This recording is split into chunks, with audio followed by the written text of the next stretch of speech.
is indeed another exciting day for us, since this will be by far the largest water reservoir project of the National Irrigation Administration outside of Luzon. Costing almost 20 billion pesos, the JRMP2 has three key components: the irrigation development, the environmental and watershed management, and institutional development. This should boost further the development in the agricultural sector as well as the local economy of the entire region. Let this project serve as a benchmark and an inspiration for all endeavors of this scale and of this magnitude. It's only the beginning of what we have in store for the development of our water resources. In Bagong Pilipinas, we are strategically harnessing our finite resources, especially water. We are also wisely investing our limited funds in projects that will bring optimal development for the most number of beneficiaries in the most efficient manner.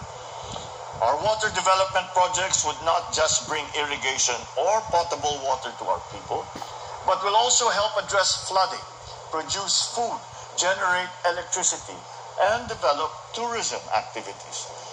The JRMP2 will definitely bring many benefits to the people of Iloilo in the coming years. Hindi ko rin maaaring kalimutan ang mga magsasaka na araw-araw ay nagsisikap upang magbigay ng pagkain sa buong sambayanan. Hindi kami titigil sa pagpapatupad ng mga proyekto at programa na tutugon sa inyong mga pangangailangan at mapagaan sa inyong buhay.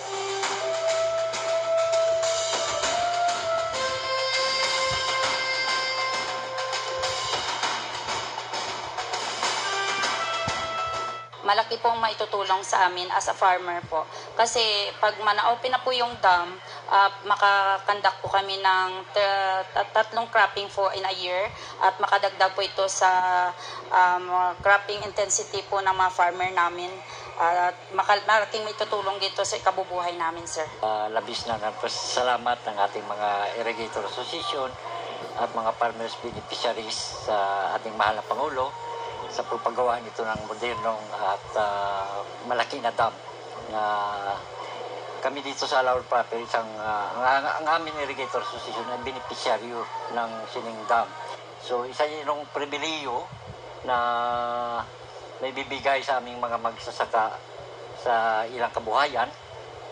Sigurado tuloy-tuloy ang production ng palay at sa tulong ng ating mahal na Pangulo, ng DE, na binibigay nilang libreng abono sa mga farmers, mga high-yielding variety na palay, at ang atong DSWD nagbibigay ng financial assistance sa mga farmers na epektuhan ng El Nino.